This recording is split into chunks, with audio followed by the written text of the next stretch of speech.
Hi ಎಲ್ರಿಗೂ. ಈಗ school ಶುರುವಾಗಿದೆ ಮಕ್ಳುಗಳಿಗೆ. ಸೊ ಈಸಿಯಾಗಿ ಟೇಸ್ಟಿಯಾಗಿ ಒಂದು ಕ್ವಿಕ್ಕಾಗಿ ಏನಾದ್ರು ಹಾಕಬೇಕು ಅಂದರೆ ಫಸ್ಟ್ ನೆನಪಾಗೋದೆ ಪ್ಯಾನ್ ಕೇಕ್ ನನಗಂತೂ. ಸೊ ನಾನು ಇಲ್ಲಿ ಪ್ಯಾನ್ ಕೇಕ್ ಮಾಡೋದು ರೆಸಿಪಿ ನಿಮಗೂ ಶೇರ್ ಮಾಡೋಣ ಅಂತ ಮಾಡ್ತಾಯಿದ್ದೀನಿ. ಏಕೆ ನಾನು ಫಸ್ಟು ಒಂದು ಮೊಟ್ಟೆ ತೊಗೊಂಡಿದ್ದೀನಿ, 3 ಸ್ಪೂನ್ ಸಕ್ಕರೆ ತೊಗೊಂಡಿದ್ದೀನಿ, ಒಂದು ಅರ್ಧ ಕಪ್ಪಷ್ಟು ನಾನಿಲ್ಲಿ ಹಾಲನ್ನ ತೊಗೊಂಡು ಉಪ್ಪನ್ನ ಒಂದು ಚಿಟಿಕೆ ಹಾಕ್ಕೊಂಡು ಒಂದು 1/4 ಸ್ಪೂನ್ ವೆನಿಲಾ ಎಸೆನ್ಸ್ನ ಹಾಕ್ಕೊಂಡಿದ್ದೀನಿ. ನಾನು ಮೈದಾ ಹಾಕ್ಕೊಂಡಿದ್ದೀನಿ. ಗೋಧಿ ಹಸಿಟ್ಟು, ರಾಗಿ ಹಸಿಟ್ಟು ಕೂಡ ಇಲ್ಲಿ ಹಾಕೋಬೋದು. ಜೊತೆಗೆ ಒಂದು ಸ್ವಲ್ಪ ಅರ್ಧ ಸ್ಪೂನಷ್ಟು ಬೇಕಿಂಗ್ ಪೌಡರ್ನ ಇಲ್ಲಿ ನಾನು ಆ್ಯಡ್ ಮಾಡ್ಕೊಂಡಿದ್ದೀನಿ. ಚೆನ್ನಾಗಿ ಮಿಕ್ಸ್ ಮಾಡಿಕೊಂಡು ಅದು ದೋಸೆ ಹದಕ್ಕೆ ಹಸಿಟ್ಟು ಹದಕ್ಕೆ ಬರೋಷ್ಟು ಮಿಕ್ಸ್ ಮಾಡ್ಕೊಬೇಕಾದ್ರೆ ಬೇಕಾದ್ರೆ ಇನ್ನು ಹಾಲು ಹಾಕೋಬೋದು.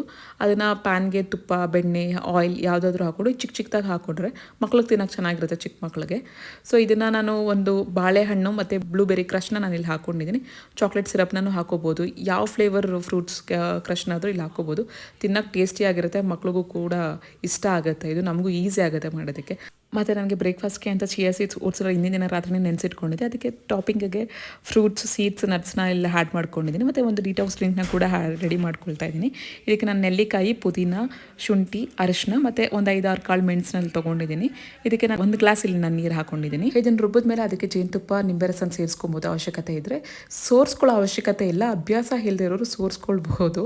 ಇದು ಸ್ವಲ್ಪ ಹೊಗ್ರಾಗಿರುತ್ತೆ. ಈ ಸೋರ್ಸಿರೋದನ್ನು ವೇಸ್ಟ್ ಮಾಡೋದು ಬದಲು ಅದನ್ನು ರೊಟ್ಟಿಗೆ, ಇಡ್ಲಿ, ದೋಸೆ, ಚಪಾತಿಗೆ ಹಾಕೊಂಡು ತಿಂದರೆ ಚೆನ್ನಾಗಿರುತ್ತೆ. ಅದರ ರುಚಿ ಏನೂ ಬದಲಾಗೋದಿಲ್ಲ. ಥ್ಯಾಂಕ್ಸ್ ನನ್ನ ವಿಡಿಯೋ ನೋಡ್ತಿರೋದಕ್ಕೆ, ಸಪೋರ್ಟ್ ಮಾಡ್ತಿರೋದಕ್ಕೆ.